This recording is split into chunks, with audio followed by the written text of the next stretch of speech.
ඒකේ ඉන්න අය. ඉතින් මේ තියෙන ෆ්ලයිට් එක එයා ඉන්දියා ෆ්ලයිට් එක.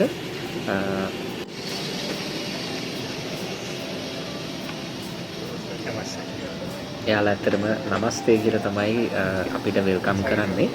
ඉතින් මට මගේ සීට් එක තිබුණේ ටිකක් මැදට වෙන්න නිසා මට ටිකක් ඇතුළට යන්න වුණා ඇවිදගෙන. මම ඇත්තටම එදා ගියපු දවසේ ලංකාවෙන් ගොඩක් ඉන්දියන්ස්ලා තමයි ඉන්දියාවට යන්න හිටියේ. ඒ කියන්නේ අපේ අය අඩුම තරම් වගේ. ඉතින් මම මේ විදිහට ගිහිල්ලා මගේ සීට් එක මට හම්බුණා. ඉතින් මගේ සීට් එක බලනවා. මම ඇත්තටම ටිකට්ස් බුක් කරනකොට මේ විදිහටම මේ වගේ තැනක තමයි බුක් කරේ. මොකද මට ඒ එක්ස්පීරියන්ස් එක ගන්න ඕන නිසා.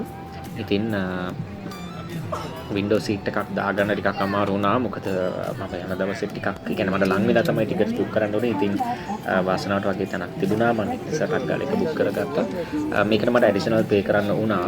මම නෝමල් ටිකට් එකට වඩා මට මතක විදිහට ඩොලර් 10ක් 15ක් වගේ හරියට මතක නැහැ වගේ amount එකක් දීලා මට බුක් කරන්න ඕනේ. ඉතින් අපි මේ විදිහට දැන් ගමන යන්න පිටත් වුණා.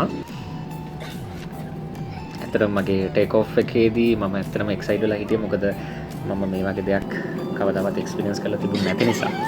ඉතින් අර ඩේලි එහෙම නැත්නම් සමහර අය ඇත්තටම ඩේලි ට්‍රැවල් කරන අය ඉන්නවා බිස්නස්මන්ලා විදිහට. එහෙම නැත්නම් ගොඩක් අර ට්‍රැවල් කරන අයට මේක